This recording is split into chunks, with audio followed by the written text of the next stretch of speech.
چلیے شروع کرتے ہیں۔ آج ہم اخلاق الائمہ کتاب کے ایک زبردست تاریخی مناظرے کا تجزیہ کریں گے۔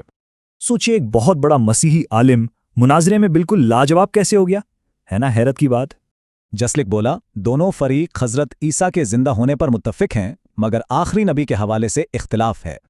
اس کا بنیادی سوال بڑا سیدھا تھا، جو نبی وفات پا جائیں آخر ان کی نبوت کا اب کیا فائدہ بچا؟ اسی چپتے ہوئے سوال کے جواب کے لیے مامون نے اس عالم کو امام رضا سے مناظرے کے لیے بھیجا۔ مناظرہ شروع ہوتے ہی جسلک نے براہ راست پوچھا، کیا امام حضرت عیسیٰ اور ان کی کتاب پر ایمان رکھتے ہیں؟ یہاں جواب نہایت دلچسپ ہے۔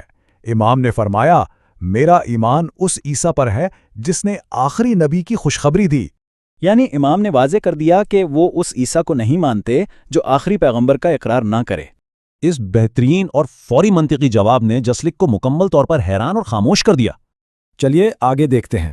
اب مناظرے کا اگلا اور گہرا حصہ عبادت کے حوالے سے شروع ہوتا ہے۔ امام نے پلٹ کر پوچھا، اگر عیسیٰ خدا تھے تو پھر ان کا نماز اور روزہ کس کے لیے تھا؟ اس زبردست منطقی تضاد کا جسلی کے پاس ایک بار پھر کوئی جواب نہیں تھا، وہ بالکل چپ تھا۔ آخری دفعہ میں جسلیک بولا، اگر وہ خدا نہیں تو مردوں کو زندہ اور اندھوں کو بینا کیسے کیا؟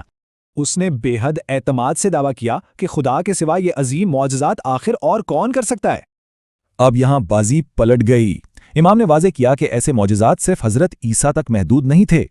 تاریخ گواہ ہے، حضرت الیسع نے پانی پر چل کر شفا دی اور حضرت حزقیل نے ہزاروں مردے زندہ کیے۔